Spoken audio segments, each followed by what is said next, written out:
Bienvenue à Laval Estival, l'émission où on vous parle de tout ce qui se passe ici dans la région, au niveau culturel, sportif et au niveau de l'actualité aussi. Et pour ce faire, il faut des chroniqueurs qui sont toujours à l'affût de tout ce qui se passe ici dans la région. Alors bonsoir. Bonsoir. Et je commence l'émission par vous poser la question, qu'est-ce qui vous fait le plus peur? Et on va poser la question aussi à vous à la maison. Pour répondre à la question, juste vous rendre sur notre page Facebook ou sur Twitter. On attend et on a très hâte de lire vos réponses aussi. Donc Sarah, qu'est-ce qui te fait le plus peur, toi? Moi, mon Dieu, tu m'as posé la question tout à l'heure et après mes réflexions, j'ai peur de vieillir. Le dégradement de notre corps, la peau, le physique. T'occupes de ton corps. Ouais. Ben, le temps passe vite aussi. Le temps passe très vite et ça fait peur. Quoi? Toi, Sam, qu'est-ce qui te fait le plus peur? Moi, j'ai vraiment pas de ta question. Non. Pour être franc, je te dirais sur une échelle de 1 à 10, un niveau 2, dépendamment des situations, je peux être claustrophobe. Ouais. Et toi, Catherine, qu'est-ce qui te fait le plus peur? Moi, en fait, vous allez peut-être rire, mais j'ai peur des petits poux. Ah, en fait, oui. Pourquoi? J'ai... Très bonne question, moi je réponds pas. Mais non, j'ai peur des poux. Ouais. Alors, quelque chose qui est tout petit qui ressemble à un pou, j'ai peur. L'expérience? On a une émission. Ben, moi, ce qui me fait le plus peur, c'est vraiment de mourir. Je me pose plein de... Oui, mourir, ça me fait peur. T'as peur de te faire embaumer? Oui, des fois, mais je préfère ne pas penser à ça. Donc, on va avoir une émission très intéressante aujourd'hui. Beaucoup, on va parler de beaucoup de sujets. Et toi, Sarah, tu vas nous parler de quoi au niveau sportif cette semaine? Ça va être simple au niveau sportif. Je vous parle de cirque. C'est tout. Et toi, Sam, tu nous parles de quoi? Moi, je retrousse mes manches. Oui. Parce que cette semaine, j'en ai pas mal pour vous. Bien sûr, ça a été une semaine très occupée. On a rencontré Claudine Mercier. En fait, Stéphanie Larocque était du côté de la salle André-Mathieu. Oui. J'ai notre chronique cinéma avec Nicolas Vincent Poirier. Ouais. Je me suis entretenu avec Steve Berthelot, qui est le cofondateur du festival des Molières. Un nouveau festival. Ça fait 3 ans que c'est là, puis croyez-moi, on va en entendre davantage parler.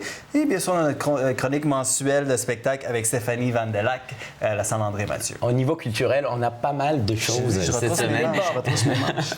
Et Catherine, toi, au niveau de l'actualité, qu'est-ce qui se passe? Oui, je me suis entretenue avec Justine Leroux pour la journée d'adoption d'animaux de compagnie. Avec mon studio, Madame Justine Leroux, agente d'information aux communications de la Ville de Laval. Madame Leroux, comment allez-vous? Merci. Bien? Bien, très bien. Et vous? Alors, très bien. Vous êtes ici aujourd'hui pour nous parler de la journée d'adoption d'animaux de compagnie. Alors, quel est le but de cette journée d'adoption d'animaux? Oui, la journée qui se déroulait aujourd'hui, samedi 26 mai, avait pour but de ramasser les animaux de compagnie qui étaient dans certains refuges afin que les gens puissent adopter ces animaux-là. Ces animaux-là étaient stérilisés, vaccinés, souvent avaient des cours au niveau comportemental. Donc, on s'assurait que c'était des animaux en bonne santé pour les familles lavalloises qui se cherchaient un compagnon de plus à la famille. Oui. Et au fait, c'est quoi un animal de compagnie? Juste pour partir sur la bonne ligne. Oui. Un animal de compagnie, on parle d'un animal qui reste avec nous à la maison, certes qui peut aller à l'extérieur, un chien, un chat, un rongeur, un lapin, un oiseau. Mais... Un rongeur, une souris, un lapin, une jaguar, des trucs comme ça. Donc, les animaux aussi, selon la réglementation municipale que les Lavallois ont le droit d'avoir à la maison. OK, parfait. Et d'où venaient ces animaux? Vous avez dit refuge, mais c'est simplement des refuges? Oui, c'est des refuges, mais les refuges devaient correspondre à 3 critères. Un premier, ça veut dire qu'il devait être un OBNL, un organisme à but non lucratif. Le deuxième, il devait être un refuge éthique, c'est-à-dire qu'on prend le temps au niveau de l'adoption, les animaux, on regarde avec la famille au niveau du comportement de l'animal versus les habitudes de vie, le rythme de vie, est-ce qu'il y a des enfants, est-ce qu'il y a des ados, des adultes, est-ce que les gens vont être là pour s'en occuper? Donc, ils prennent vraiment tout en compte pour être sûr que la famille va pouvoir s'en occuper. Exactement. Okay. Et ces refuges-là, également, si la famille en vient après 1 mois, 3 semaines, ça ne fonctionne pas, nous ne sommes pas capables, nous ne sommes pas assez présents, le refuge reprend l'animal. OK. Et également, c'est pour le 3e critère, était qu'il devait être reconnu par le MAPAC au niveau de la garde d'animaux. Tout doit être légal de ce côté-là. OK, parfait. Et les prix ressemblaient à quoi à cette journée? Les prix ressemblaient entre 100 et 400 $, ce qui peut paraître quand même énorme, mais non, compte tenu que le chat, le chien, pas les lapins, par contre, étaient stérilisés et vaccinés. Si on va chez le vétérinaire juste faire stériliser un animal, c'est beaucoup plus cher que 100 $. Et quand on dit beaucoup, c'est quand même je pense, 200-300 $ de plus. Là. C'est une grosse différence. Exactement. Donc, pour avoir les vaccins, pour avoir la stérilisation, c'était vraiment... Puis, au niveau des cours, au niveau comportemental, ça valait la peine. Oui. Et quel type d'animaux aviez-vous? Chien, chat, lapin pour la première édition. Okay. On verra pour l'année prochaine. OK. Et quand vous dites des chats et des chiens, c'était des chiots et des tout petits des petits chatons? De tous âges. OK. On avait bébé, je vous dirais qu'il y en avait un petit peu moins parce qu'on veut voir c'est quoi le comportement de l'animal. Quand il est jeune, des fois, il n'est pas encore à sa pleine maturité. Mais on avait, je vous dirais, soit adulte, juvénile ou un petit peu plus âgé. OK. Et comment ça fonctionnait lorsque quelqu'un voulait adopter un animal de compagnie à cette journée? Les refuges on était à l'Arena Samson. Donc, les refuges étaient tous dispersés sur la plateforme de béton. Et les gens se promenaient de kiosque en kiosque, posaient des questions. C'est certain que les gens vont être attirés des fois par un animal, vont dire « Ah, il est beau, il est joli. » Je pense qu'il est fait pour moi. Exactement. Mais à ce moment-là, il y a une discussion qui est entamée avec les gens du refuge parce que oui, le petit chien est peut-être bien joli, mais ça veut pas dire que le rythme de vie, comme on disait, est adapté à la famille. Il y avait des salles aussi de rencontres qu'on appelle. Si des gens arrivaient déjà avec un animal, exemple un chien, bien, il faut amener leur chien pour voir est-ce qu'il s'entend bien avec ce chien-là. Mais ça ne veut pas dire que la famille repartait immédiatement avec son animal. Okay. Et comment peuvent-ils évaluer si on s'entend bien avec un chien? Oui, les gens qui travaillent là, c'est les gens qui étaient là, des gens des refuges, c'est des gens expérimentés dans le domaine, qui sont habitués. Donc, juste savoir le comportement du chien, le comportement des gens, ça en dit long. Ça en dit beaucoup. Oui, fait que parfois, là, il disait aux gens, bien, attendez, rappelez-nous dans 2 jours, prenez pas votre décision sur un coup de tête. Vous savez, adopter un animal de compagnie, c'est un travail de longue haleine, puis c'est pas à prendre à la légère, il faut être vraiment responsable. Oui. Et vous offrez un service de micropuçage. Oui. Expliquez-nous qu'est-ce que c'est. Oui, le micropuçage, c'est une petite micropuce qui est mise sous la peau des chiens et des chats, qui permet en permanence de localiser votre animal si jamais il déserte la maison ou il ne revient plus après 2 jours. Fait que c'est vraiment un lecteur après qui permet de localiser la puce, puis on localise à ce moment-là l'animal où il est rendu. Fait que ça permet de moins engorger les refuges puisqu'on retrouve le maître. Très bonne idée. C'est comme un GPS d'animal. Oui, on pourrait dire. On peut dire ça. Et y a-t-il un moyen de pour voir un aperçu de cette journée? Oui, on a mis des photos, on a mis plusieurs trucs vidéo sur le site Internet de la Ville de Laval, www.ville.laval.qc.ca. Dans Gestion animalière, vous allez trouver toutes les informations de la journée. Parfait. Et où peut-on obtenir plus d'informations pour la prochaine année? Parce que c'était seulement votre première journée d'adoption d'animaux de compagnie. Oui, c'est une première. Pour l'instant, ça s'est super bien déroulé. On espère qu'il y en aura une deuxième. Habituellement, ça devrait être au même temps l'année prochaine, c'est-à-dire à la fin mai. Mais de regarder le bulletin municipal, de regarder le site Internet, dès le mois de février l'année prochaine, on devrait avoir plus d'informations. Parfait. Merci beaucoup, Mme Leroux, d'être venue à l'émission. Merci. Merci. On a le goût d'adopter un petit chien ou un petit chien après avoir vu minou. ça. Et là, on va pas parler de minou, mais on va parler de cirque avec Sarah. Oui, on parle de cirque. On peut pas parler de cirque sans parler de l'École nationale de cirque. Évidemment. Alors, l'École nationale du cirque, pour votre culture générale, c'est la plus importante institution de formation supérieure en art du cirque des Amériques complète. C'est un établissement d'enseignement secondaire et collégial qui a pour mission première de former des articles de l'art du cirque. Les formations préparatoires parascolaires et secondaires de type art-études offrent la possibilité à des jeunes de 9 à 17 ans d'entreprendre leur formation professionnelle tout en poursuivant leurs études. Cette école nationale, dans le fond, elle est reconnue internationalement pour la qualité de son enseignement et de sa formation. L'école accueille présentement plus d'une centaine d'étudiants en provenance de partout à travers le pays et également à travers le monde. Le programme terminal de niveau collégial d'une durée de 3 ans mène directement à la pratique professionnelle. L'école est affiliée avec le Cirque du Soleil, le Cirque en piste et plusieurs autres cirques reconnus à travers le monde. Et puis, dans le fond, l'École nationale du cirque, elle est située à la TEU depuis 2003 maintenant. Et c'est à cet endroit que j'ai eu l'opportunité de rencontrer une Lavalloise finissante cette année en cirque, Maude Arsenault. Je suis présentement à la TOU au 2345 boulevard Jarry-Est à Montréal, mais plus précisément à la Cité des arts du cirque de l'École nationale de cirque qui célèbre cette année ses 30 ans. Et plus de 500 artistes finissants ont reçu leur diplôme cette année et je suis en compagnie de l'une des finissantes de la cohorte 2012, Maude Arsenault. Allô. Maude, allô, bonjour. Ça va bien? Oui, toi? Oui, ça va très bien. Alors, je me demandais, tu es gymnaste, tu es acrobate, tu fais du mât chinois. Oui. À quel âge as-tu débuté tout ça? Environ 9 ans. J'ai commencé à prendre des cours de gymnastique artistique, puis je me suis développée en gymnastique jusqu'à environ 13 ans, où j'ai abouti ici à l'école dans le programme préparatoire. Donc, à 13 ans, dans le fond, c'était un peu l'école secondaire. T'as débuté... Ben, moins que ça, en fait. J'étais au secondaire, mais je venais ici le soir, à l'école le soir, pour faire comme un entraînement un peu... C'était un peu plus haut que récréatif, mais c'était pas très, très concentré. Donc, c'était 3 heures par soir environ.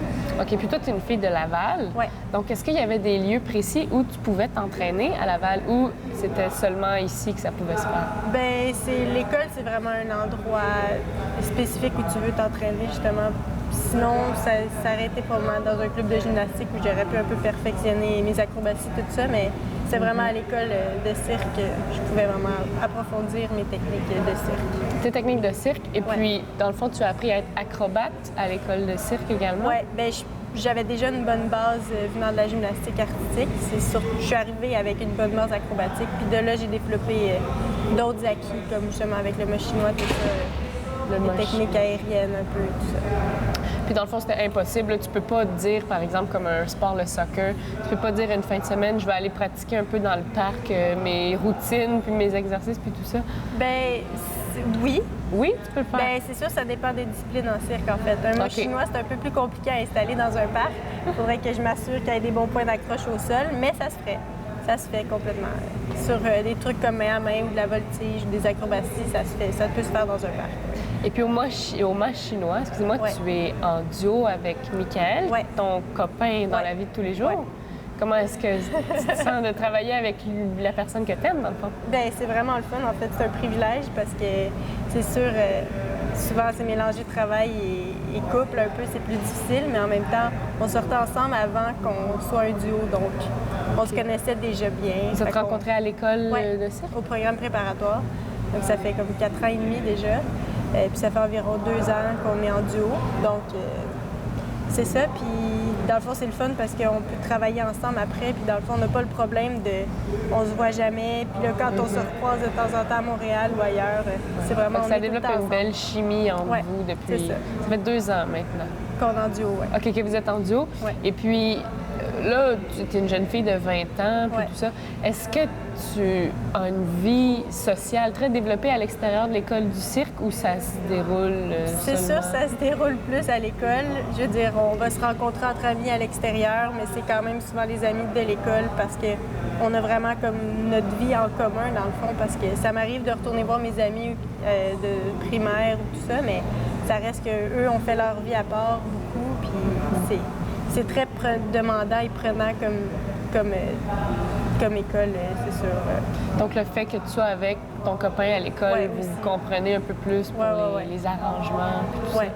Et est-ce que tu as connu ça, toi, les emplois étudiants? Pas vraiment, je t'avoue. Bien, j'habite encore chez mes parents, donc j'ai quand même ce privilège-là de ne pas avoir à dépendre de justement un travail pour habiter quelque part, puis me loger, puis me nourrir, puis tout ça. Donc, mes parents s'en occupent un peu, je suis très chanceuse pour ça. Mais j'ai quand même fait des travails d'été, comme dans un camp de jour de cirque à Verdun. J'ai travaillé l'été passé, j'ai travaillé avec mon copain aux États-Unis. Aux États-Unis? Oui, c'est ça, en cirque, dans le fond.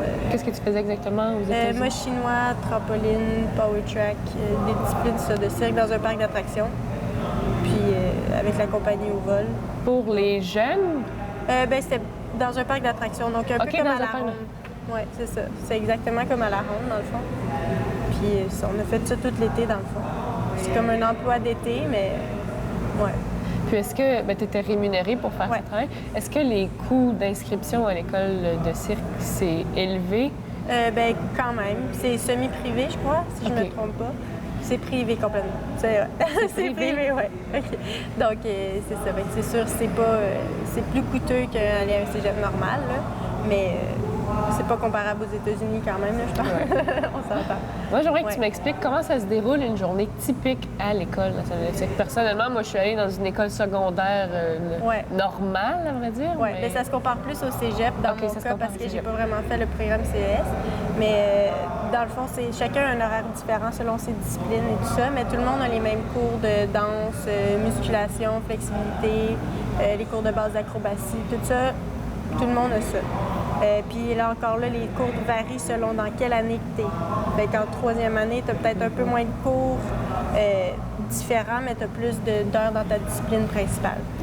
Donc, c'est ça. Donc, souvent, ça va soit débuter des fois avec un cours de danse ou des fois, ça peut simplement commencer dans un cours de discipline de spécialité. Puis des fois, ça peut être en musculation. Ça dépend vraiment de chacun, son horaire. Parce qu'on est beaucoup d'élèves, donc ils essayent de remplir les trous et les plages horaires de tout le monde. C'est assez complexe. Pour rendre ça convivial un peu. Exactement. Dans l'école. Puis est-ce que tu as également des cours de français, philosophie et tout ça? Oui, c'est ça. Donc, c'est un DEC. Donc, on a les cours de français, philosophie, anglais, aussi des cours comme art du cirque ou anatomie en troisième année. Donc, encore là, ça dépend de l'année que tu es. Ouais. Puis maintenant, rendu à ton niveau, c'est combien d'heures d'entraînement que tu as fait par semaine durant ton année, ta dernière année scolaire? Ça doit tourner autour de 25 à 30 heures. Wow, 25 heures, c'est un emploi. Oui, c'est ça. C'est pour ça qu'avoir un emploi à côté, c'est pas facile, c'est pas évident. Oui. Et puis, est-ce que, dans le fond, tu habites tout près d'ici ou tu as une difficulté dans le transport et tout ça? Bien, je pense que c'est peut-être plus long pour ceux qui habitent sur l'île de Montréal, justement parce que j'habite à Laval. Mais je veux dire, je fais ça depuis mon secondaire. J'étais à Montréal aussi dans un sport-études, donc je suis comme habituée. Ça fait partie de ta routine. C'est ça, exactement. Parlant de routine, parle-moi de ta routine alimentaire. Est-ce que c'est contrôlé ou tu peux te permettre un bon petit McDonald's une fois de temps en temps? Bien, c'est sûr. Comme tout le monde, je pense un petit McDonald's de temps en temps, ça fait pas de tort. Mais c'est sûr que tu essaies de faire attention à ce que tu manges pour avoir assez d'énergie pour ton entraînement parce que c'est assez demandant. Mais je veux dire, c'est pas aussi contrôlé que dans certains les Jeux sports. olympiques. Non, c'est ça. Mais c'est à toi, justement, de prendre l'initiative, de faire attention à ton corps puis de rester en santé, dans le fond, pour être au meilleur de ta forme. Puis, par exemple, est-ce que tu pourrais me donner quelques indices de ce que tu peux manger durant une semaine? Bien, je pense... Je veux dire, tu essaies de bien combler tes groupes alimentaires, assez de protéines, de glucides, tout ça. Un peu comme... C'est comme une diète, bien, une diète pas vraiment contrôlée, c'est ça. Dans le fond, c'est vraiment... OK, essaie d'avoir une alimentation équilibrée. C'est ça, exactement. Ouais. Parfait. C'est sûr, mettons, pour les porteurs ou les gens qui ont besoin de plus de force, ils vont peut-être manger plus de viande, là, justement, mais c'est pas mon cas. Puis toi, comment ça se déroule, dans le fond?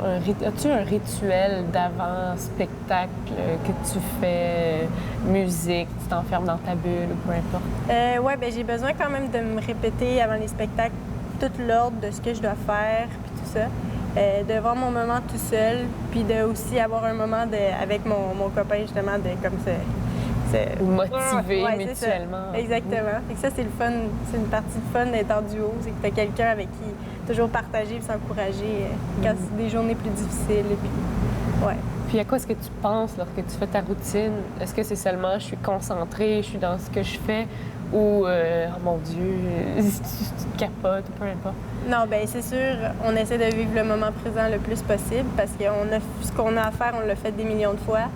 Fait que tu sais que ton corps sait quoi faire, puis tu fais confiance à ça, puis tu essaies de justement t'amuser, puis de vivre le moment présent, puis de donner tout ce que tu as à un public, justement, parce que c'est pas juste une performance, c'est comme aussi un spectacle. Plaire, c'est ça, exactement. C'est un spectacle pour plaire au public, plaire aux gens qui sont venus. Ça, exactement. Et puis, toi, tu as terminé cette année, tu es finissante. C'est quoi tes projets ensuite? Tu t'enlignes vers quoi?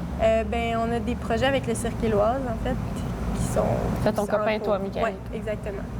Donc, c'est pas mal ça. On s'enligne pour ça. On a signé un contrat, donc... Bon, un contrat de combien de temps vous avez signé? Bien, c'est 2 ans. 2 ans avec le Cirque Éloise? Oui. C'est un cirque à Montréal? Oui, c'est un cirque québécois, donc c'est vraiment trippant pour ça, parce qu'on est les deux Québécois, puis Non, c'est le fun. Est-ce que tu envisages d'ici quelques années, par exemple, dans 10 ans? Où est-ce que tu t'imaginerais à travers ta C'est une carrière? bonne question. Ben, en fait, dans 10 ans, je pense que j'aimerais peut-être avoir des enfants déjà. Des enfants? Oui. Mais c'est loin 10 ans quand même. C'est vrai, mais faut y penser. Mais j'aimerais ça voyager au maximum, profiter de rencontrer plein de gens, des cultures différentes. De Voyager voir dans le cadre du cirque, oui. du travail du cirque ou juste... Oui. Oui, bien c'est sûr. Le cirque vient avec les voyages en général, là, c'est sûr. C'est un mode de vie, un choix de vie comme ça. Puis moi, ça me fait triper, fait que c'est bien. Ça serait quoi ton plus grand rêve pour ta carrière sportive?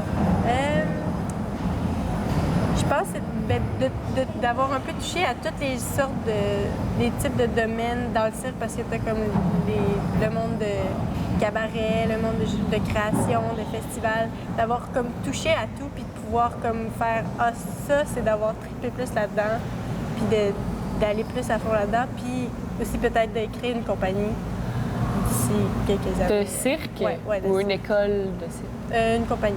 Une compagnie? Oui. Et puis toi, dans le fond, quel embranchement t'as touché jusqu'à présent? Ben plus la création, justement, parce qu'à l'école, on a beaucoup d'opportunités à créer en groupe, de création collective, des trucs comme ça.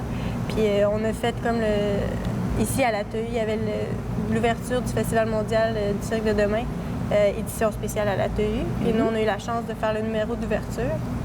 Donc ça, c'est une opportunité de l'école, c'est une création aussi juste pour ça, cet événement-là. Puis c'est ça, en fait, c'est pas mal la création que j'ai pu...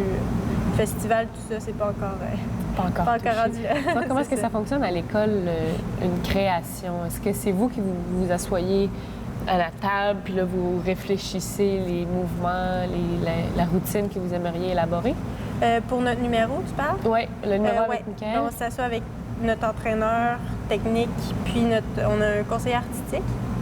Puis lui, dans le fond, il nous aide dans toutes nos démarches artistiques et dans nos choix artistiques, tout ça. Donc, c'est quand même un consensus de groupe un peu, mais ils vont vraiment dans notre direction de ce qu'on veut faire. Puis c'est ça, les mouvements techniques, ça se décide quand même par nous, dans le sens où ce qu'on a acquis, on choisit ce qu'on veut mettre dans notre numéro. Bien, c'était dans le cadre de l'épreuve synthèse, là, dans le fond. Donc, c'était vraiment notre numéro à nous. C'est votre examen de fin Oui, d'année. c'est ça, exactement. Du cirque. Exactement. Armande, tu es finissante cette année, mais c'est exceptionnel puisque c'est le 30e anniversaire de l'École nationale de cirque. Et ils ont préparé les spectacles du 29 mai jusqu'au 10 juin, je crois. Exact. Est-ce que tu pourrais me parler davantage de ces spectacles? Bien, c'est ça. Dans le fond, il y a 2 spectacles en alternance, La Flèche au cœur et Génération 2.0. Moi, je suis dans le second, donc Génération 2.0. Et c'est drôle parce que ça me fait penser... le metteur en scène, c'est Anthony Venisse. Puis moi, ma première année à l'école, donc ça fait 7 ans, mon premier spectacle, c'était avec Anthony Venisse. Puis je termine mon deck avec un autre spectacle d'Anthony Venisse. Donc ça termine la boucle. C'est ça, exactement. Donc c'est le fun. Oui, c'est ça. C'est un spectacle basé un peu sur la génération d'aujourd'hui avec les iPhones, la technologie, tout ça. Puis aussi sur justement le corps aussi qui travaille à l'extérieur de tout ce monde virtuel. Un peu. Donc, je pense que ça va être très intéressant. Je crois également que ça va être très intéressant. Mais je te souhaite bonne chance, bon succès. Puis merci du temps précieux que tu nous as accordé pour cette entrevue. Plaisir. Et maintenant, Maude et moi, on va aller s'entraîner à l'École nationale de cirque. Merci, Sarah. Ça fait plaisir. Catherine, la semaine passée, tu nous as parlé de livres, mais cette semaine, tu nous parles de livres audio. Oui, exactement. J'ai rencontré M. Roger Lemos des Bibliothèques de Laval qui nous communique vraiment sa passion pour les livres audio. Pour nous parler de livres audio, ou peut-on dire des livres qui nous sont contés, j'ai en ma compagnie M. Roger Lemos, bibliothécaire des Bibliothèques de Laval. M. Lemos, Oui, comment bonjour. allez-vous? Oui, ça va bien, très bien. Ça très va bien? Oui. Alors, quand on dit livre parlé, on veut dire quoi exactement? OK. Les livres parlés sont les livres qui sont vraiment enregistrés et qui sont lus en voix haute et que sont, comme je vais montrer ici un exemple, sont en CD. Parfait. Parfois, si c'est un livre adulte qui qui est beaucoup plus long. Ici, c'est un livre d'enfant. Si c'est un livre adulte qui est beaucoup plus long, on va le mettre, non, c'est pas nous mettons, on va l'acheter en MP3. Oui. Alors, c'est ça le livre parlé. C'est un livre qu'on peut écouter. D'écouter. Oui. Est-ce que vous avez tous les différents genres littéraires en Oui, MP3? oui. Disons qu'on a des romans. Et on a, pour les enfants, on a des romans, des albums et des documentaires avec différents sujets, etc. Et pour les adultes aussi, on a la même chose, sauf les albums, parce qu'il n'y a pas d'album pour adultes. C'est des romans et les documentaires. Oui. Et à quel public s'adressent les livres parlés? Parce que je vois que vous avez des livres pour enfants et aussi des cassettes on dirait des cassettes de CD. Oui, vous avez touché celle-là. Je vais montrer celle-là précisément parce que c'est très intéressant j'ai découvert ça par hasard, qu'il y avait L'étranger d'Albert Camus, lu par l'auteur, qui bien sûr est mort depuis bien d'années, etc. Mais c'est vraiment un livre d'archives et regarde, pour moi, aussitôt que je l'ai acheté, j'étais le premier à l'emprunter parce que je voulais, en plus Camus, qui était mon idole auteur de jeunesse, etc. Alors voici, on peut avoir des trésors comme ça, mais bien sûr, les livres parlés qui sont pour adultes, les livres parlés qui sont plus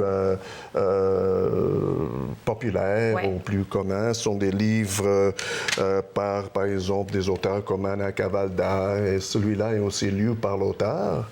C'est un auteur encore vivant. Mais Daniel Pennac, par exemple. Il y a aussi des livres. Ces deux-là, ces trois-là sont sur CD. Parfait. Celui-là, je l'ai apporté pour montrer qu'on a aussi des livres sous MP3. Au lieu d'avoir à emprunter 4, 5, 6 CD, on emprunte seulement un CD et on a le livre au complet. Alors, c'est MP3. Celui-là est en anglais. On a des livres en français. J'aime beaucoup cette écrivaine. Oui. Et bien sûr qu'il y a des personnes aussi qui sont intéressées parfois à lire ou à écouter, dans ce cas-ci, l'original. Alors, si c'est en anglais, vous pouvez toujours emprunter en anglais. Bien sûr qu'on a aussi une clientèle anglophone.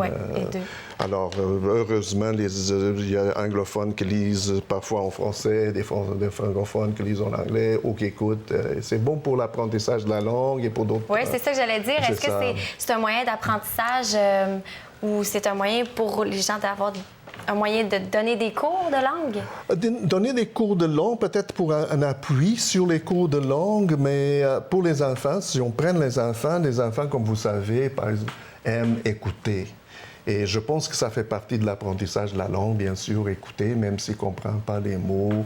Vous savez que les enfants aiment souvent écouter la même histoire, une dizaine, quelle histoire tu veux, ou je veux la petite souris, etc.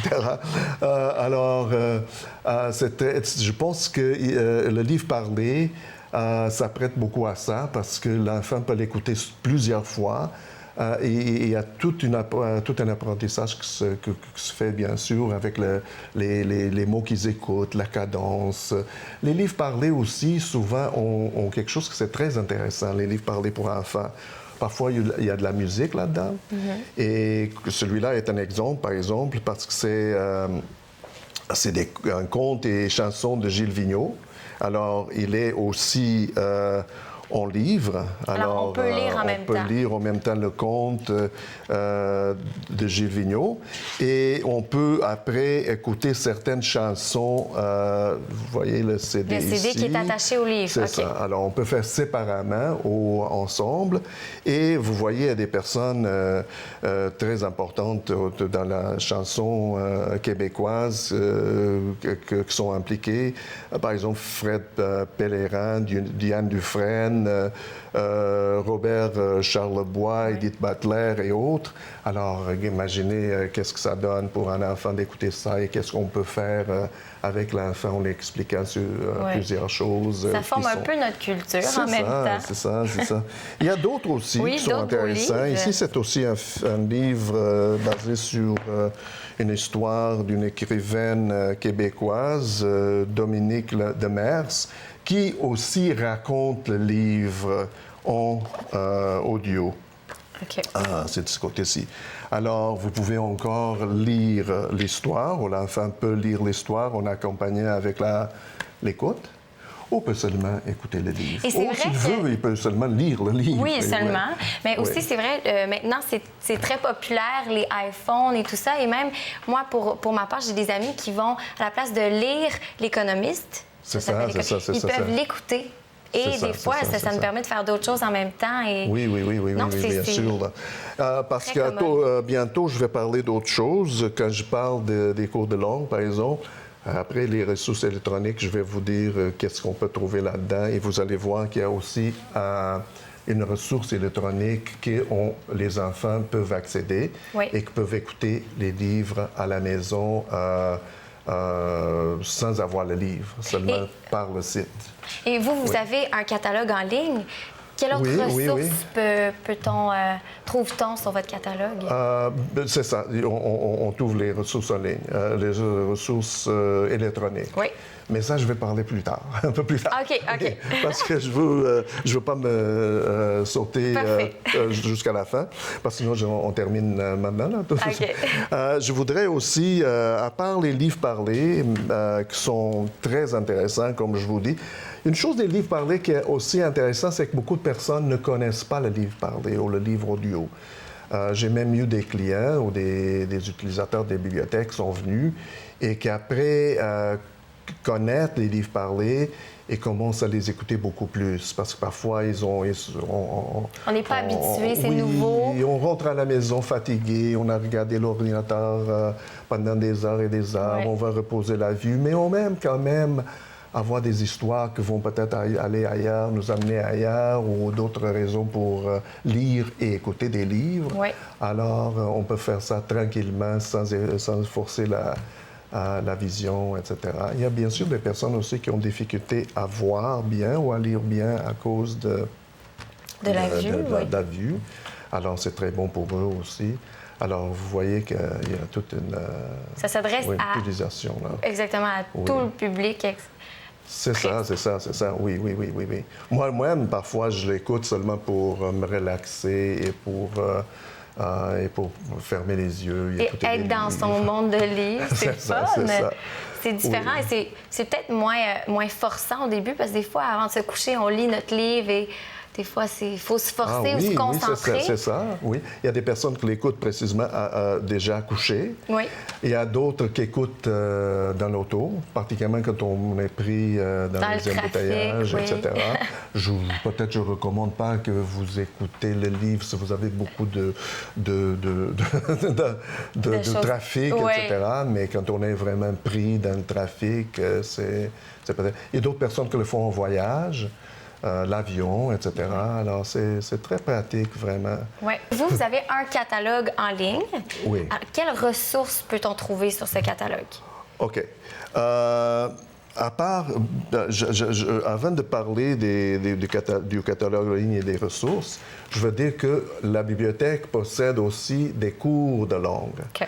Alors, il y a des cours de langue, de plusieurs langues. Par exemple, les plus populaires qui sont l'anglais, le français, après l'italien, l'espagnol. Le mandarin. Mandarin, oui.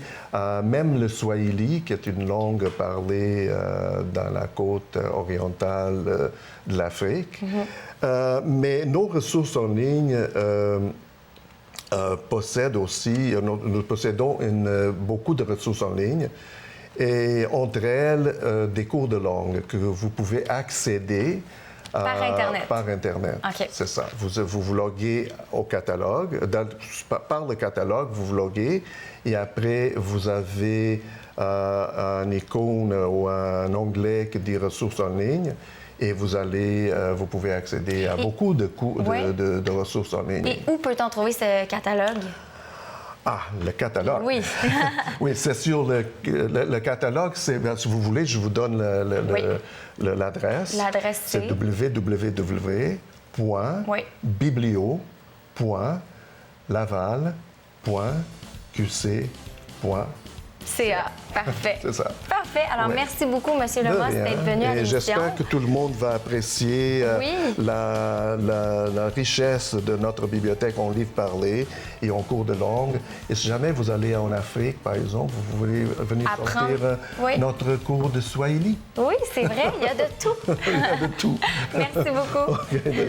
Une bonne journée. Merci aussi.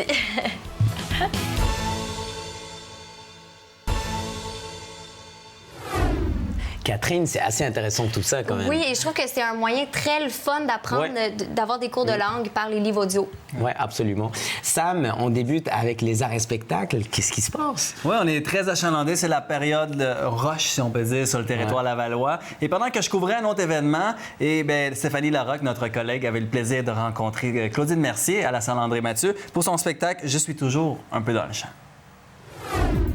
En spectacle ce soir à la salle André-Mathieu pour le grand bonheur des Lavallois et Lavalloises. Je suis en compagnie de Claudine Mercier qui nous présente son 4e One Woman Show dans le champ.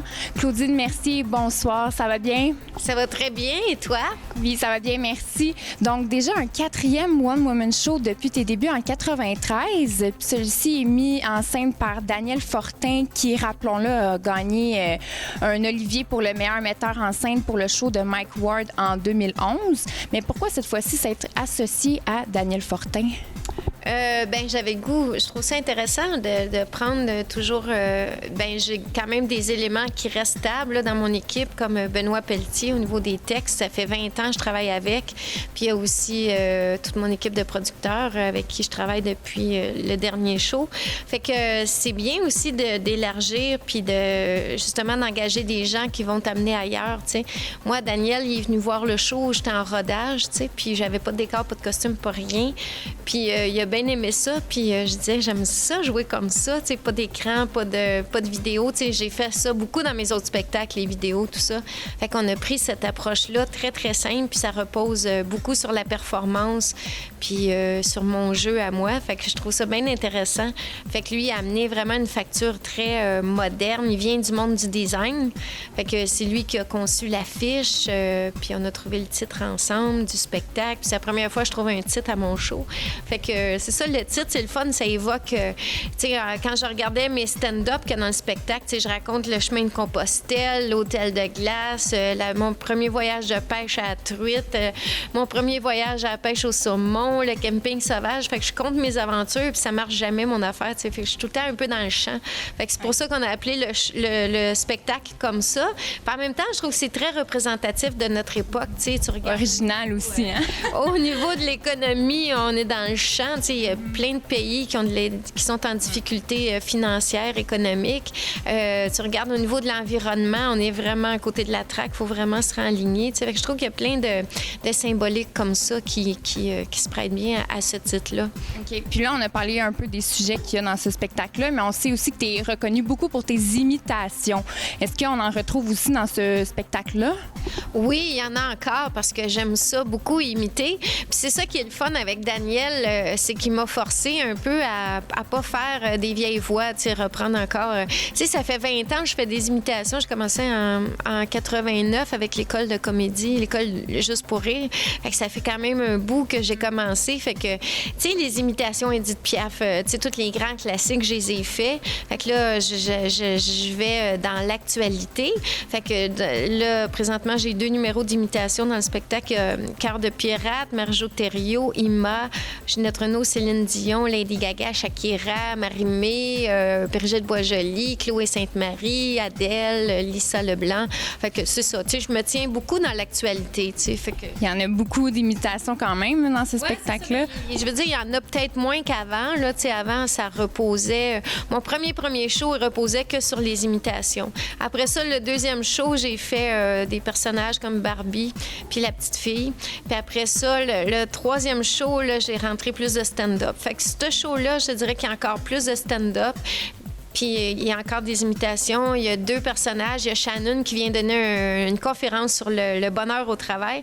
C'est un sujet qui touche tout le monde. Tout le monde travaille. Tu sais, on a besoin de travailler, gagner nos vies. Fait que elle donne des trucs pour être heureux au travail. Fait que c'est vraiment des trucs niaiseux. Fait que c'est intéressant. Les gens rient beaucoup. Puis le personnage de la petite fille qui est mon personnage fétiche. Fait que ça reste quand même un peu dans la structure de mes autres spectacles, mais il y a peut-être un peu moins d'imitation. Mais je me fais dire que c'est mon meilleur show beaucoup, puis que les gens, ils rient du début à la fin. Fait que je suis bien, bien fière parce que c'est ça. Moi, mon but, c'est vraiment de m'améliorer de spectacle en spectacle, puis... Ça fonctionne, hein? Ça fonctionne. Tant mieux. C'est vraiment... C'est ce qu'on m'a dit. Bon, mais tant mieux. Mais là, avant de commencer la tournée de ce spectacle-là, je pense que tu as pris un petit 4 ans, une petite pause pendant 4 ans. Ça se peut-tu? Oui, mais là, en fait, j'ai terminé mon dernier show, ça fait à peu près 4 ans. Mais après ça, j'ai continué à faire des congrès pendant 1 an et demi. Fait que ça, c'est des shows privés. Fait que après ça, j'ai pris 1 an sabbatique. Là, j'ai vraiment pris congé. Là-dedans, j'ai fait le chemin de Compostelle. J'ai fait plein de choses. Et puis, après ça, j'ai recommencé à travailler sur le spectacle comme tel, tu sais. Fait que j'ai travaillé peut-être 1 an et demi sur le spectacle pour écrire, puis travailler, tout ça, puis chercher des sujets. Puis ça a été un beau processus, mon Dieu, processus. Un processus, c'est tout un processus, dis ce mot-là. Ça doit ici être un long processus, tout le temps réchauffer sa voix avant les spectacles, puis tout ça, ça doit demander vraiment une bonne discipline de la voix, faire des imitations comme ça à chaque spectacle.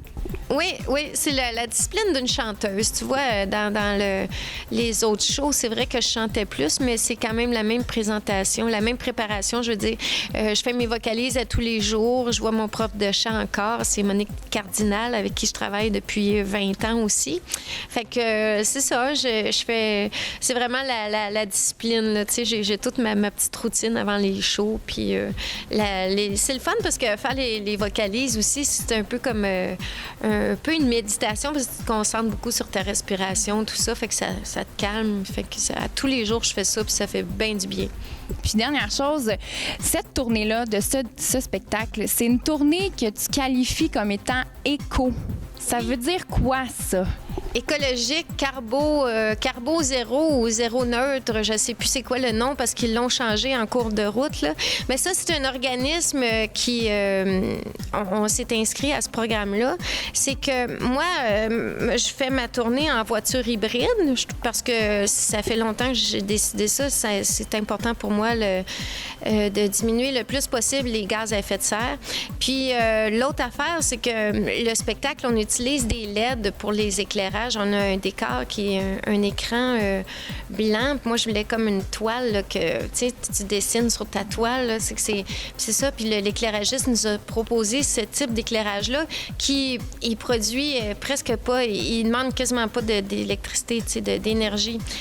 Avant, ça prenait 100 000 watts, je pense, par spectacle. Je sais pas combien, là, mais avec les spots puis tout ça, ça tire beaucoup de jus. Fait qu'avec ce type d'éclairage-là, c'est l'équivalent de 2 chambres à coucher, ce que ça tire comme jus. Fait qu'en ayant ces 2 aspects-là, la voiture hybride plus l'éclairage, bien, on pouvait s'inscrire à ce programme-là parce que c'est pas n'importe qui peut s'inscrire. Il faut vraiment prouver qu'on fait des efforts pour l'environnement pour être éligible. Donc, on s'est inscrit et puis... ça nous permet de payer des crédits. C'est plate de dire ça de même, là, mais on paye des crédits pour les gaz à effet de serre qu'on émet avec notre camion parce que ça prend un camion pour amener le décor. Fait qu'on a beaucoup de déplacements à travers le Québec. Fait qu'à chaque fois qu'on a un déplacement, on paye des crédits. Puis cet argent-là, ben eux, ils apprennent puis ils la donnent à des entreprises qui font du développement durable. Fait que je trouve ça bien intéressant. Puis on est la première tournée d'humour à faire ça au Québec. Fait que je suis bien fière de ça aussi. Wow, que du bon pour ce 4e One Woman Show, vraiment, là, félicitations. Merci de nous avoir accordé du temps. Puis pour ceux et celles qui n'ont pas encore eu la chance de voir ce spectacle, je vous conseille d'aller visiter son site web au www.claudinemercier.com pour connaître ses dates de spectacle, dont notamment il va y avoir 2 supplémentaires les 28 et 29 septembre, ici même à la salle André-Mathieu de Laval. Donc Claudine, encore une fois, merci. Puis je te souhaite une très belle soirée en compagnie des Lavallois et Lavalloises. Bien, merci. C'est un plaisir de venir jouer ici. J'adore ça. Merci. Bye. Merci. Merci beaucoup. C'était un plaisir.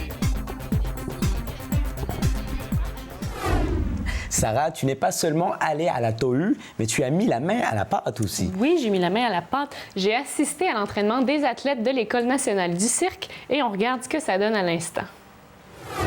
Alors maintenant, je suis en compagnie de Michael et Maude. Ils vont m'expliquer quelques rudiments de base du mât chinois. Alors, c'est bien ça? Oui, on va commencer par quoi est-ce qu'on monter. commence? On va commencer par essayer de monter. Et dans le fond, c'est comme tu marches dans la vie, tu mets un pied devant l'autre, mais là, tu as des mains aussi. Fait que tu gardes toujours en tête que tes jambes sont plus longues, donc monte plus vite. Fait que tu vas essayer de faire des plus petits pas avec les pieds puis des plus grands pas avec les mains. OK. Donc, tu suis tout simplement comme ça. Et du plaisir. Même chose avec du plaisir. C'est la même chose pour descendre. Donc, un pied devant l'autre. Parfait. Je mets ça. OK, donc tu me dis les bras vont plus vite que Les jambes. jambes vont plus vite, c'est ça. Donc, tu veux monter les bras plus vite que les jambes. C'est ça. C'est plus petit pas avec les jambes. Ouais. Ouais, c'est bien. Parfait. Comment je redescends? Même chose.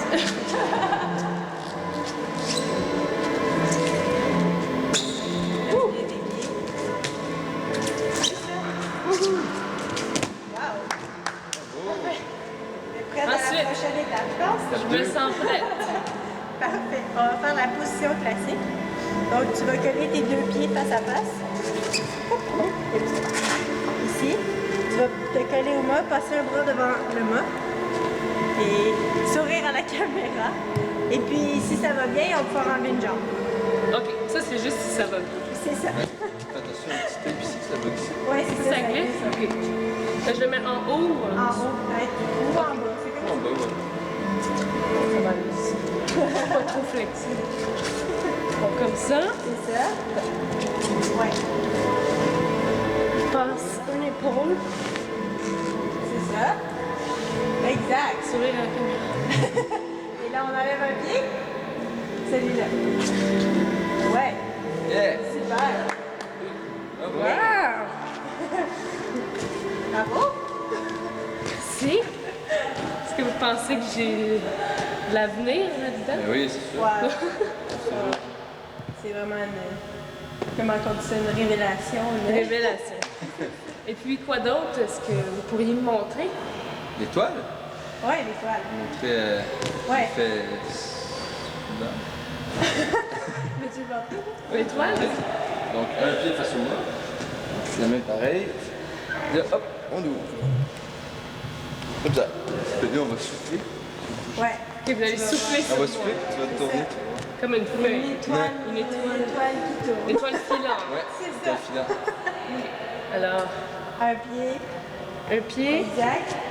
On tend la jambe. Là. Attendez, l'enlever. Je tends la jambe. Et là.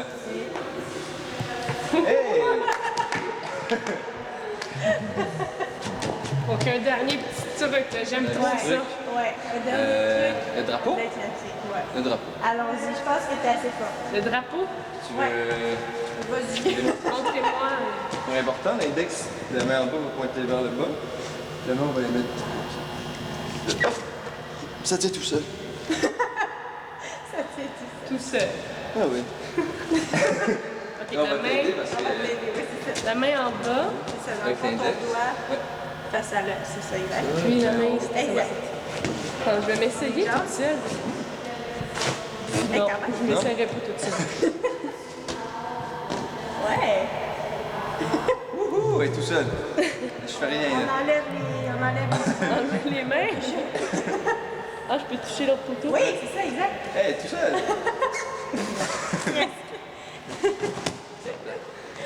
Parfait. Ouais, quand même. Ben, merci beaucoup. De rien. Bonne chance dans vos duos et dans le spectacle. Merci. Catherine, tu as rencontré le sergent de police Franco De Genova. Oui, le service de police a tout récemment mis en ligne une nouvelle page Facebook comme un nouveau moyen de communication. Ici avec moi, le sergent Franco Di Genova du service protection des citoyens de Laval. Sergent, comment allez-vous? Très bien, vous? Très bien. Alors, vous êtes ici aujourd'hui pour nous parler de votre toute nouvelle page Facebook. Pourquoi avoir mis sur place, pourquoi avoir créé une page Facebook? Bien, on suit un peu comme des autres corps de police, exemple la Sûreté du Québec, SPVM, Gatineau. Et c'est aussi pour rejoindre plus de monde, les informer de certaines opérations, les informer de certaines personnes qu'on recherche. Alors, pour avoir plus d'accès à plus des jeunes, Facebook, c'est le moyen pour le faire. Exactement. Donc, les gens, une fois qu'ils aiment la page, automatiquement, toutes les informations que vous allez mettre vont tomber sur notre page d'accueil. C'est pour vous un moyen de rejoindre les gens plus facilement. Exact. Exact. Oui. Et comment sera-t-elle utilisée, la page? Exemple, notre première chose que nous avons mis là-dessus, c'est un mot du directeur, M. Jean-Pierre Gariepi. Alors, c'est une entrevue qui dure quelques minutes. Alors, le monde peut aller voir c'est quoi, qu'est-ce que M. Gariepi dit. En plus, on recherche des suspects, exemple, de vol qualifié. Nous avons aussi des fugueuses, des jeunes disparus sont sur la page. Le monde peut nous mettre des commentaires. S'ils ont de l'information à nous transmettre, ils peuvent la mettre là-dessus aussi. Notre ligne info est toujours en fonction. Le 662 info 4636 est toujours en fonction. Mais si le monde préfère aller via Facebook, c'est fantastique. Alors, c'est un moyen pour vous de mettre, comme par exemple, des personnes qui sont disparues ou des voleurs pour... Exactement. Ouais. Exactement. Exemple, il y a aussi, si jamais il y a un accident, telle intersection, puis l'intersection même est barrée, c'est fermé à circulation, on va le mettre là-dessus. Opération à côté de l'intersection, accident grave, ou que ce soit un homme barricadé, comme on a déjà vu il y a quelques mois. Bien, une section, une partie, par exemple, de cheminée était fermée, exemple, Notre-Dame et Haïfa dans ce coin-là. Okay. Alors, on est fan de la population de cette façon-là.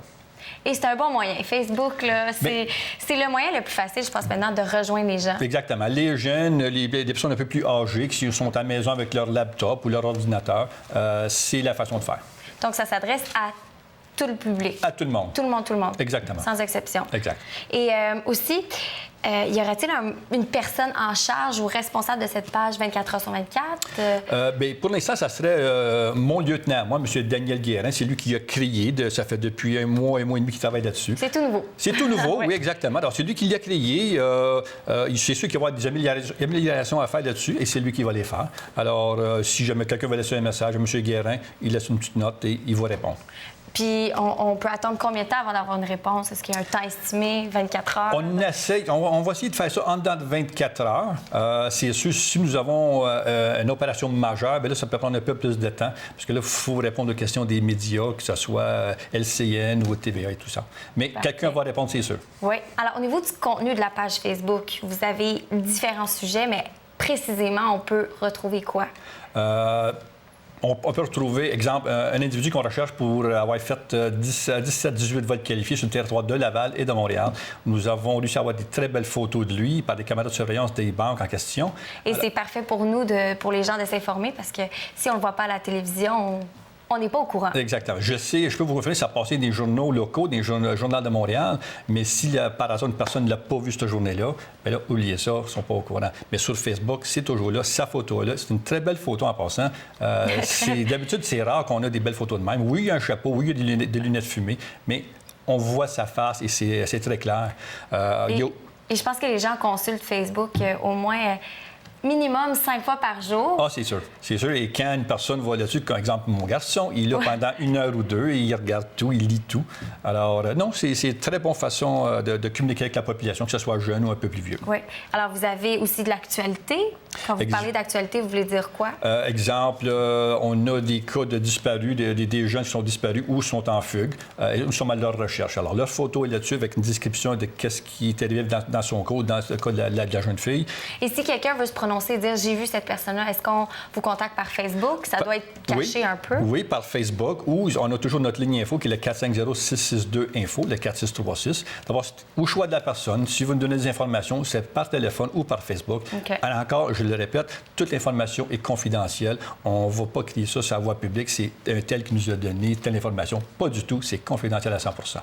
Et au niveau des photos, parce qu'on a toujours des photos sur une page Facebook, c'est quoi que vous avez sur votre page? Nous avons des photos quand le corps de police de Laval a été créé des années 60 et jusqu'à les plus récentes. Exemple, nos policiers qui sont décédés en devoir. Okay. Nous avons des photos de cérémonies, de journée spaghetti. Tout est là-dessus. Tout est là-dessus. Parfait. Bien, merci beaucoup. Et c'est quoi l'adresse exacte de votre page Facebook? C'est www.facebook.com/Police Laval. Parfait. Bien, merci beaucoup, Sergent, d'être venu à l'émission. Ça me fait plaisir. parfait. Nicolas Vincent Poirier qui nous parle. Avengers. The Avengers. Avengers. Ouais. The Avengers. The Avengers. Avengers. Avengers. Avengers. Avengers. Oui! Avengers. OK. Avec la Avengers. The Avengers. Avengers. Avengers. OK, oui, on va y aller. Ouais. Sam, tu nous parles de cinéma. Oui, j'ai eu le plaisir de rencontrer en studio notre critique expert en cinéma, Nicolas Vincent Poirier, qui nous parle d'un film qui fait 3 semaines à l'affiche depuis qu'il est sorti et que j'ai pas encore vu. Mais que tu vas aller le voir bientôt, là. Alors, j'espère bientôt, avant qu'il sorte en DVD, je vais aller voir The Avengers. Et aujourd'hui, dans notre section critique cinéma, le film dont on va vous parler, The Avengers. OK, ça fait 3 semaines que c'est sorti en salle, mais celui qui vient critiquer le film, il vient nous en parler. Lui, il était rendu un peu vedette. Il prend un peu de temps à booker, mais on a réussi à l'avoir en studio. Monsieur Nico, comment ça va? Ça va très bien, toi, Sam? Ça va très bien, merci. Nico, c'est un projet The Avengers qui a été tourné au courant de la dernière année. Par contre, c'est un projet qui date de plusieurs années. Tout à fait. Ça a commencé en 2006 quand Marvel a décidé de créer la méga franchise The Avengers. Mais avant de faire ça, ils ont décidé de faire plusieurs autres franchises pour chacun des personnages de tous ces films-là. Donc, ils ont commencé en 2008 avec Iron Man et Hulk. Ensuite de ça, en 2010, Iron Man 2. Et l'année passée, il y a eu Thor et Captain America.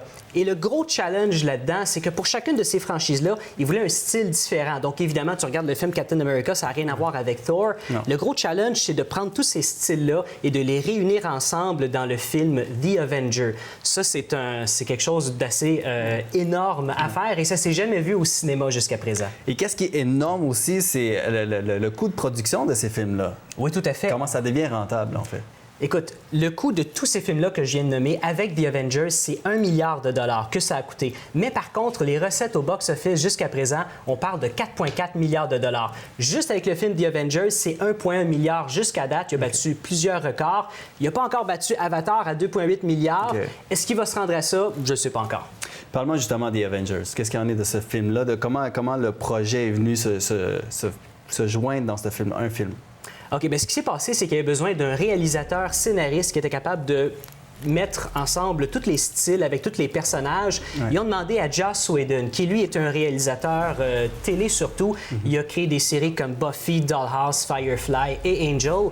Et bon, c'est lui qui a scénarisé aussi le film. Et le gros challenge là-dedans, bon, en plus de réunir tous ces univers-là ensemble, c'est d'enlever aussi tous les personnages secondaires de tous les autres films qu'on a pu voir pour créer une histoire pour The Avengers. Et là, je regarde des amis, moi, je ne l'ai pas vu encore.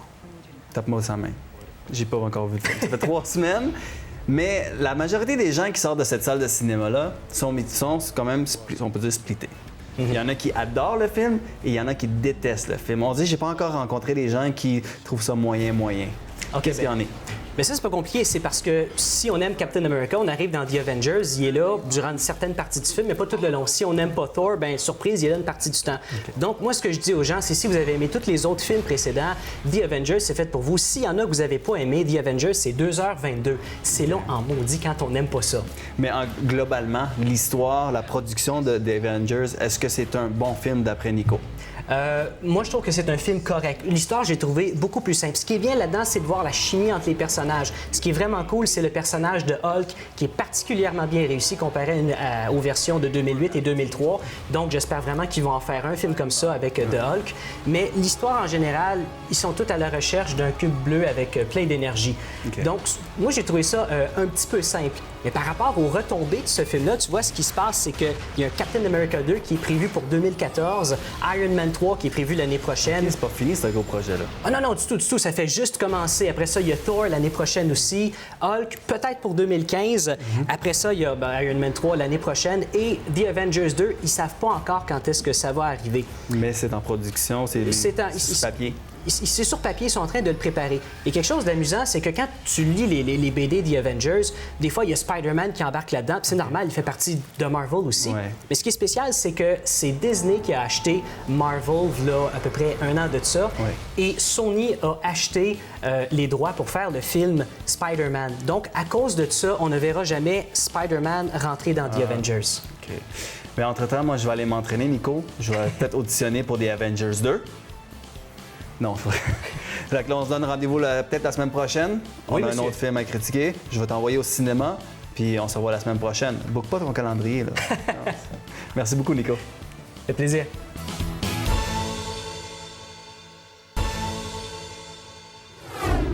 Catherine, tu nous parles de Laval Scientastique. C'est quoi au juste? C'est quoi au juste? Alors, Laval Scientastique, c'est un site Internet dédié à la science et je me suis entretenue avec Mme Angémée Saint-Amour. Ici avec moi, l'agente de développement de la Conférence des élus de Laval, Mme Angémée Saint-Amour. Comment allez-vous aujourd'hui? Ça va bien, merci. Bonjour. Alors, pour mettre les gens en contexte, pouvez-vous nous expliquer qu'est-ce que la Conférence régionale des élus de Laval? La Conférence régionale des élus de Laval, c'est l'interlocutrice privilégiée du gouvernement du Québec dans la région. OK. Alors, nous travaillons pour le développement de la région de Laval. Alors, nous allons faire directement des projets pour le développement de la région à la demande du gouvernement et ensuite aussi favoriser l'adaptation de certains programmes aux spécificités de la région. Alors, vous êtes ici aujourd'hui pour faire la promotion du volet scientifique à Laval. Oui. Mais quelle est l'importance de la science à Laval? Oui, alors, vous savez, Laval c'est une région où la culture scientifique est très présente. Oui, très présente. Entre autres, pour une première raison, c'est qu'il y a une grande concentration de musées et d'institutions qui s'adressent à tout le public, aux familles, aux adultes, aux enfants. Des institutions comme le Musée Armand Frappier, le Cosmodome, le Musée de l'interprétation de l'eau, le CIO et le Parc de la rivière des Mille-Îles. Ce sont des grandes institutions muséales qu'on a dans notre région ici même. Également, il n'y a pas seulement ces institutions, il y a aussi des entreprises. Le milieu de la science, mais du niveau des affaires est très vivant à Laval. On a un grand centre de technologie. On a un domaine industriel comme la biotechnologie très présent à Laval. Alors ça, c'est une des raisons pour laquelle nous avons aussi une entente en culture scientifique. Qu'est-ce que ça veut dire? C'est que nous avons des fonds de différents ministères, une entente, mais nous avons à notre disposition des montants d'argent. Et cette entente-là a différents ministères. Alors, nous avons le ministère de la culture scientifique et technique, c'est le ministère du développement économique, de l'innovation, de l'exportation. OK. Nous avons aussi le ministère de l'Éducation, du loisir et du sport. Ouais. Nous avons également Ville de Laval, qui est présent et membre de cette entente, le Forum jeunesse de Laval, la Conférence régionale des élus, bien sûr, et également le Collège Montmorency, qui est un des grands instigateurs de cette entente. Parce que le collège fait beaucoup d'activités en matière de culture scientifique. Et je trouve ça important de souligner que le Cosmodome est quand même le seul qui se consacre à l'astronautique et à l'exploration spatiale au Canada. Oui, on peut être fier de ça. Oui, on peut vraiment être fier de beaucoup de choses, dont le Cosmodome et beaucoup d'activités en culture scientifique. Nous avons aussi des grands événements aussi. Et c'est vrai, le Cosmodome, en fait, c'est le seul endroit où on peut faire les activités du camp spatial. Oui, je l'ai déjà faite quand j'étais tout petite. Ah oui? C'est très Alors, vous avez un peu un intérêt pour les sciences. Oui, un très petit bien, peu, ça. C'est un peu le but de cette entente. On aimerait pouvoir faire en sorte que plus d'enfants aiment les sciences dès un jeune âge. Ça peut favoriser beaucoup d'intérêt plus tard dans leur carrière. Et c'est vrai, parce que pour ma part, j'ai vraiment découvert ça et ça m'a permis vraiment ça m'a donné le goût d'apprendre un peu plus. Puis il y avait plein de petites activités qu'on découvre, qu'on ne connaissait pas avant. Excellent. Et pour promouvoir la culture scientifique, vous avez créé un site Internet avec une signature qui s'appelle Laval Scientastique. C'est cela, Laval Scientastique. Vous allez voir, c'est un beau logo. Alors, nous avons, c'est comme un peu un bonhomme qui s'adresse à nous. Parce que oui, à Laval, les sciences, c'est scientastique, c'est fantastique. C'est vraiment le lien entre les deux. Nous avons un beau site. Et ce site est renouvelé constamment. On a beaucoup de contenu. Ouais. Et c'est un site particulier parce que ça n'existe pas ailleurs dans d'autres régions du Québec parce qu'on va répertorier qu'est-ce qui se fait à Laval en sciences. Parce qu'on a des sites à Montréal qui parlent de qu'est-ce qui se fait dans ce domaine-là, mais pour la région de Montréal. Alors nous, on a décidé de créer la même chose pour la région de Laval. En fait, une belle vitrine. Oui. Et comme vous avez dit, le contenu est souvent mis à jour. C'est qui est responsable du contenu du site? Alors, nous avons fait appel à l'agence Science Presse, qui est une agence très reconnue dans ce domaine-là, en vulgarisation scientifique. Et eux nous font une revue de presse. Alors, chaque semaine, qu'est-ce qui se fait dans le domaine de la culture scientifique dans notre région? Et ils font aussi des articles de fond. Alors, par exemple, un chercheur de l'INRS, nous avons eu récemment un super bel article, là, une chercheure, Mme Plante, sur ce qu'elle fait directement ici dans notre région, dans les laboratoires de l'INRS. Elle fait des grandes recherches qui ont des portées internationales. Pour spécifier, je parle pour ma part, c'est quoi exactement l'INRS, oui. alors l'Institut de recherche qui est ici, a son campus. Ils ont un campus à Québec, mais ils ont l'autre campus, c'est à Laval. OK. Et c'est une grande institution de recherche en sciences. OK. Et comment fonctionne le site exactement? Parce que vous avez vraiment plein de formats et de volets différents sur votre site. C'est cela. Alors, moi, ce que je vous conseille à vous, puisque vous aimez les sciences, oui. de vous inscrire comme membre. Alors, vous donnez un pseudonyme, après, vous donnez un mot de passe et vous allez devenir membre. Et là, vous allez recevoir une infolettre. Et aussi, les prochaines fois, quand vous retournez sur le site, vous inscrivez votre nom et votre mot de passe et vous pouvez faire des commentaires sur les articles. Vous pouvez aussi inscrire, par exemple, si vous faites un événement. Certains étudiants ou certains enseignants peuvent organiser des événements en culture scientifique dans leur école. Alors, ils vont pouvoir y faire eux-mêmes entrer un événement. C'est un peu... on a décidé d'aller vers le format un peu comme d'un réseau social. Mais c'est ça qui marche maintenant et c'est super populaire et les gens sont attirés d'avoir un peu quelque chose d'interactif. C'est cela. On veut favoriser la collaboration parce que nous, le site, c'est une communauté. Parce qu'à Laval, il y a des gens qui aiment les sciences et on veut permettre à ces gens-là de se retrouver à un seul endroit au lieu de se retrouver sur différents sites. Alors, c'est un seul endroit, un seul clic. Et vous avez aussi également les événements. Alors, les événements spéciaux, on a souvent, par exemple, on a des camps de jour en culture scientifique. Vous pouvez aller voir directement à cet endroit-là les différentes sortes de camps de jour. Également, nous avons une quinzaine des sciences. Vous allez, par exemple, des grandes conférences. On fait aussi même des cafés scientifiques. Alors ça, c'est très intéressant. C'est un endroit où on peut aller débattre, mais dans un endroit comme un café... le café presse ou café dépôt. Alors, un endroit public, là, c'est convivial et on peut rencontrer des grands spécialistes et discuter de questions avec eux. C'est un beau concept. Ouais. Alors, ce sont des activités comme ça où vous serez au courant. Si vous êtes membre du site, vous recevez aussi une infolettre. Et c'est agréable. On découvre beaucoup sur le site, même pour ma part, en lisant les revues. J'ai appris qu'il y avait beaucoup d'animaux obèses. Je suis juste allée naviguer sur le site, puis c'est super intéressant. La science, c'est très large, hein, en fait. La science, c'est pour nous permettre aussi de mieux comprendre le monde qui nous entoure. Et c'est pour ça que ça nous tient à cœur, nous, pour la Conférence régionale des élus, parce que nous avons vraiment une orientation pour ce qui concerne l'éco-citoyenneté. Parce qu'un citoyen mieux informé sur l'aspect scientifique de certains phénomènes va aussi être plus sensible et va mieux comprendre le monde qui l'entoure. Alors, c'est aussi ça. Alors, oui, les sciences, ça peut aller de la nutrition à l'obésité chez les animaux, ou bien aussi des questions de la santé, mais aussi des questions un peu plus vers l'espace, l'exploration de l'espace. La science est partout dans tout ce qu'on vit autour de nous, en fait. Exactement. Et le but, c'est de faire en sorte que plus de gens sont intéressés. N'oubliez pas, nous avons aussi même un Facebook, Facebook, bien sûr, et un Twitter où on a déjà plus de 260 membres qui nous suivent. Sous le nom de Laval Scientastique. C'est Laval Scientastique, toujours. Parfait. Alors, merci beaucoup d'être venu à l'émission et à tous les intéressés, passionnés de la science. Allez naviguer sur le site. C'est sûr que vous allez découvrir quelque chose. Oui. Merci beaucoup.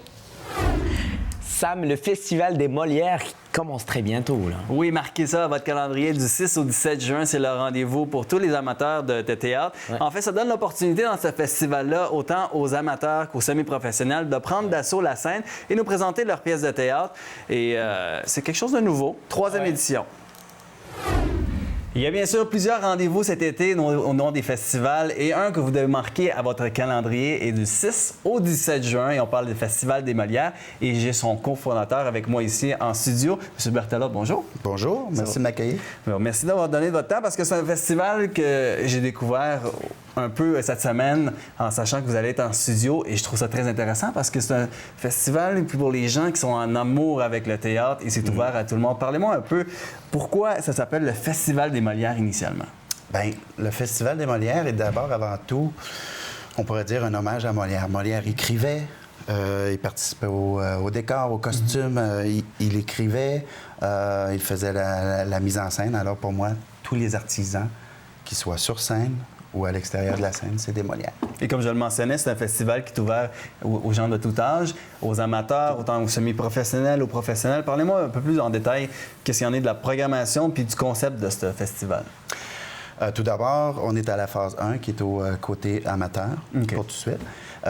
Puis le concept du festival rassemble avant tout toutes les troupes qui sont partout au Québec. Ils peuvent présenter des comédies, des drames, des comédies dramatiques, de la comédia dell'arte. Tous les genres sont servis. Si je regardais un peu votre programmation, voilà, c'est du 6 juin, comme la troupe Les Pégadies au Café la pièce Café des Sports, c'est une comédie. Puis le lendemain, encore une comédie, mais on s'en va après, par la suite dans l'absurde. Quand même un festival qui engendre beaucoup de succès au fil des années. On a commencé ça en 2009. On est déjà rendu à la 3e édition. On parle bien sûr à chaque fois d'une augmentation au niveau de la visibilité et des gens qui viennent visiter ces types de spectacles. Je suis content que tu me parles de ça parce que maintenant, on découvre qu'on attire notre propre clientèle. Au début, OK, c'est sûr, il y avait les gens qui accompagnaient les troupes, mais là, de plus en plus, on remarque que l'année dernière, on a remarqué principalement que le festival lui-même attirait sa propre clientèle. Donc, des gens qui arrivaient à la Grangerie, au Théâtre de la Grangerie, sans savoir quelle pièce jouait, puis c'était tout simplement pour assister à une pièce, sans savoir c'était quoi.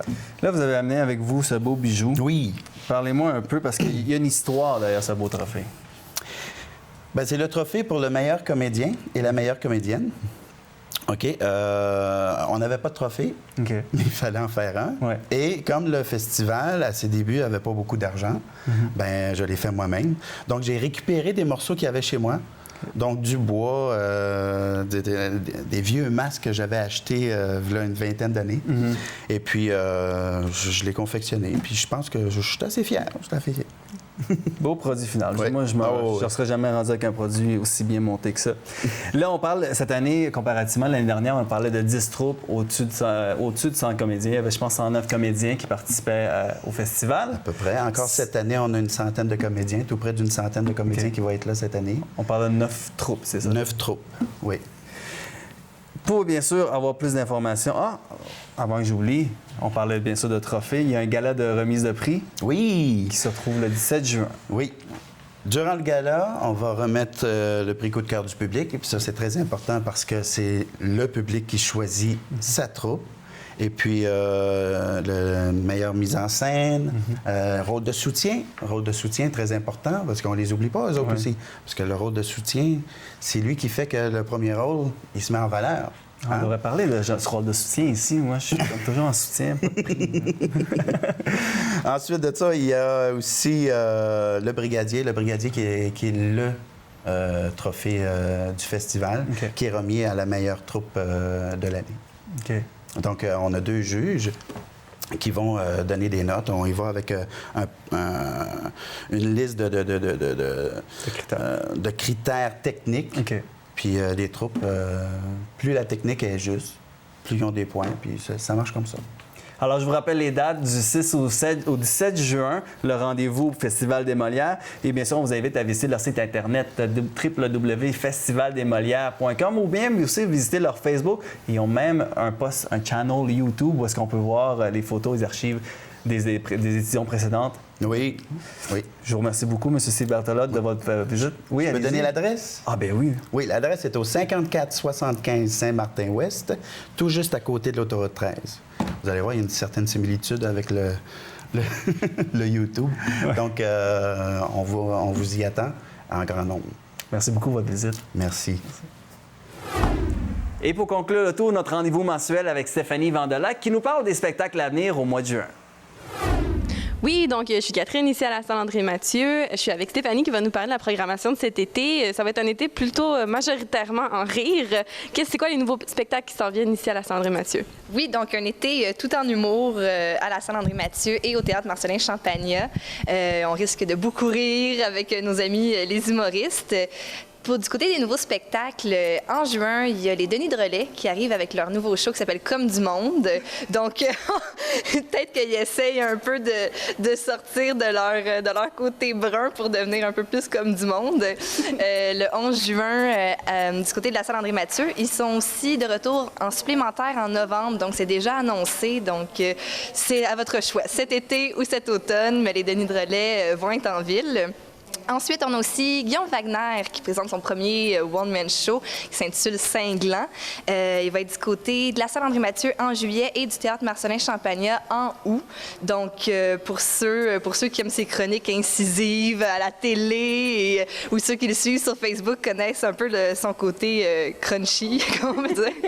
Donc, oui, son premier one-man show promet d'être cinglant, comme le dit si bien le titre. Aussi, le retour, en fait, de François Massicotte avec un tout nouveau spectacle, son nouveau one-man show, 6e one-man show en carrière qui va être en rodage du côté du théâtre Marcelin-Champagnat au début août. Donc, pour les fans de François Massicotte, il est enfin de retour sur scène. Et aussi, quelques jours plus tard, toujours au théâtre Marcelin-Champagnat, on a Arturo Brachetti qui revient avec un nouveau spectacle. Arturo Brachetti, c'est celui qui change plus vite que son nom. Là, je crois qu'il détient même un record Guinness pour ça. Un nouveau spectacle qui s'intitule Arturo fait son cinéma. Donc, on voyage à travers les plus grandes œuvres du 7e art dans ce spectacle-là. Et puis, le dernier nouveau spectacle qu'on a à l'affiche cet été, c'est le dernier et non le moindre, Sugar Sammy avec son spectacle en français, s'il vous plaît. Donc, un spectacle 100% en français cette fois-ci, à la fin du mois d'août, début septembre. Donc, on va avoir la visite de Sugar. Et on a aussi la chance de revoir des supplémentaires, des gens qui sont déjà venus sur la scène de la salle André-Mathieu du théâtre Marcelin-Champagnat. Qui sont-ils? Quand est-ce qu'on peut les revoir? Oui, alors beaucoup de gens sont de retour à la demande générale. Eddie King, son premier one-man show, vraiment excellent. Ça vaut la peine d'aller le voir. Il est le 7 juin à la salle André-Mathieu. Aussi, on a Stéphane Rousseau, le beau Stéphane, de retour avec son spectacle Les Confessions de Rousseau, début juillet à la salle André-Mathieu. Laisse-moi regarder ma feuille, il y a tellement de choses. Martin Petit et le micro de feu. Ce spectacle-là avait gagné l'Olivier du spectacle de l'année en 2011. Très bon spectacle. Oui, vraiment très, très, très intéressant. Plusieurs soirs en juillet du côté de la salle André-Mathieu pour Martin Petit. Geneviève Gagnon aussi, une humoriste qui vient de lancer son premier one-woman show. On dit ça parce que c'est une femme. Et puis, de retour en supplémentaire pour 4 soirs en juillet au théâtre Marcelin-Champagnat. Okay. On a aussi Alexandre Barrette avec son spectacle Alexandre Barrette et personne d'autre. Plusieurs dates en août, en septembre, du côté du théâtre Marcelin-Champagnat, du côté de la salle André-Mathieu. Donc, l'embarras du choix pour aller voir Alexandre. Et puis, Jean-Marc Parent, un spectacle énormément populaire, le spectacle Torture, de retour en supplémentaire au mois d'août.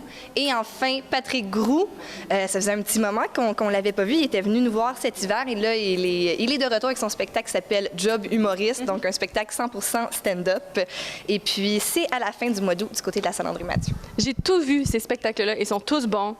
Il faut que vous veniez les voir si vous les avez manqués la première fois. Merci beaucoup, Stéphanie, de ton temps et bon été en humour. C'est presque la fin de notre émission et j'en profite pour vous poser la question, qu'est-ce qui vous a le plus marqué cette semaine? Eh bien, moi, ce qui m'a le plus marqué, dans le fond, dans mon périple de cirque, c'était de voir à quel point les athlètes sont performants, ils sont entraînés, ils sont talentueux. Donc, ça m'a vraiment... C'est une nouvelle expérience pour toi aussi. Oui, en effet, une nouvelle expérience. Sam, toi, qu'est-ce qui t'a le plus marqué cette semaine? Et moi, sincèrement, après le basket et le cirque, Sarah ne cesse de m'impressionner avec ses talents sportifs.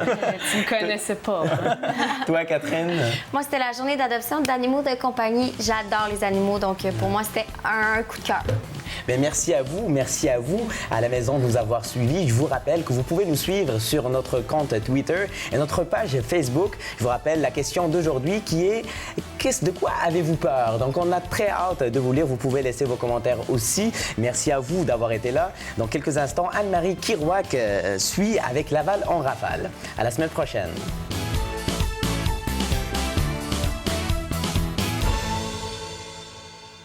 Bienvenue à Laval en rafale, Anne-Marie Kirouac qui est avec vous aujourd'hui. On commence tout de suite avec un compte-rendu de la cérémonie des jeunes bénévoles en action, catégorie 10-12 ans, une cérémonie qui a eu lieu à la Maison des Arts de Laval le 15 mai dernier. Le Centre de bénévolat et Moisson Laval et le réseau Jeunes bénévoles en action et ses partenaires ont présenté l'édition 2012 de la cérémonie de reconnaissance JBA le 15 mai dernier à la Maison des Arts de Laval pour les jeunes bénévoles entre 10 et 12 ans. La télévision régionale de Laval était sur place. La cérémonie a eu lieu en présence de Mme Louise Lortie, présidente de la commission scolaire de Laval, et de Mme Kathleen Gagnon, directrice générale du Centre de bénévolat et Moisson Laval, et animée par Marie-Ève Duhamel, coordonnatrice du réseau Jeunes bénévoles en action. Entre chaque bloc des remises de reconnaissance, l'école primaire Saint-Norbert avec Rock Dépôt,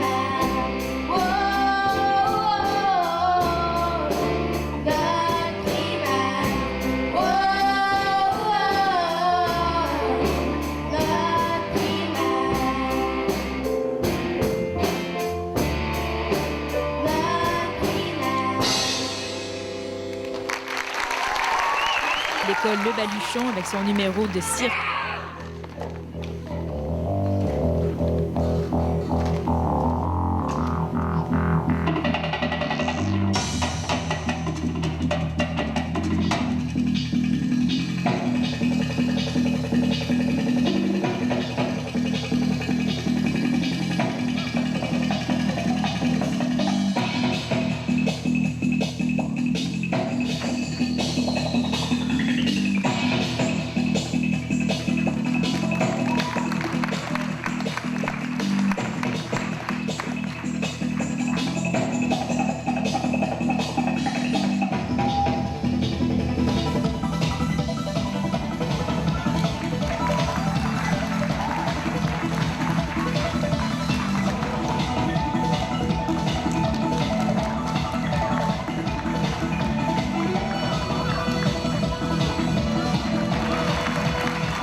Et pour finir, l'école secondaire Mont-de-la-Salle avec Stepper Storm Crew.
On divertit les gens présents avec leurs prestations artistiques. Cette cérémonie se veut un événement régional de reconnaissance pour souligner l'engagement de 229 jeunes bénévoles lavallois du niveau primaire. Le réseau JBA et tous ses partenaires tiennent à féliciter et remercier les jeunes pour leur engagement, car l'implication de ces jeunes lavallois assure une relève et leurs actions sociales sont un bel exemple pour les jeunes bénévoles de demain. Chaque dimanche dès 9h30, n'oubliez pas le bingo à la télévision régionale de Laval, animé par Hélène Lavigne. Voici quelques gagnants.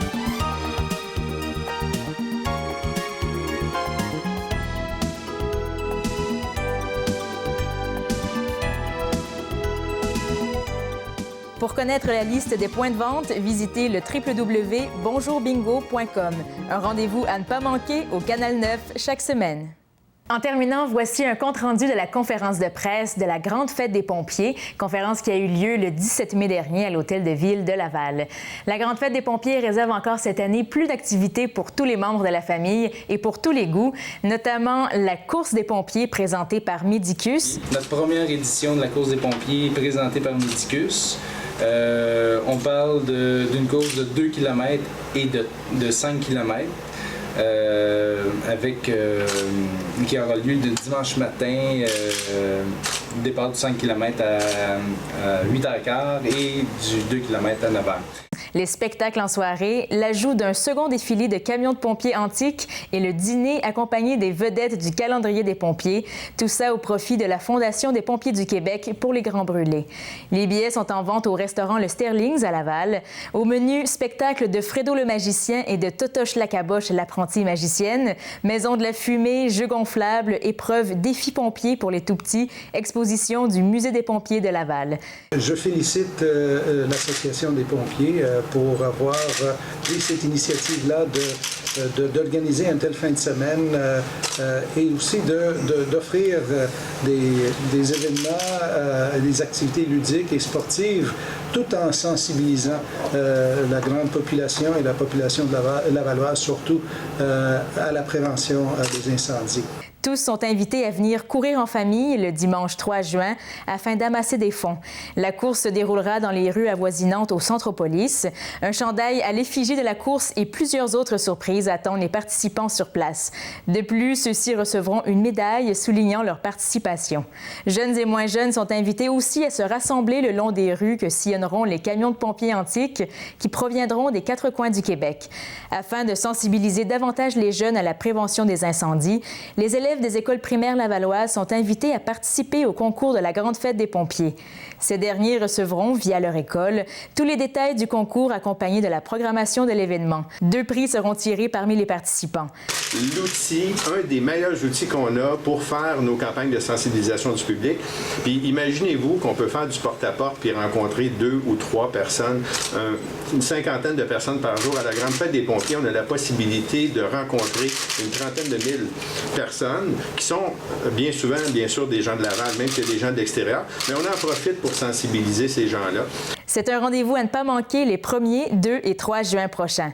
Pour connaître la programmation complète, visitez le site Internet de la Grande Fête des Pompiers au www.fêtedespompiers.com. C'est déjà tout pour aujourd'hui. Revenez-nous la semaine prochaine pour une autre édition de Laval en rafale.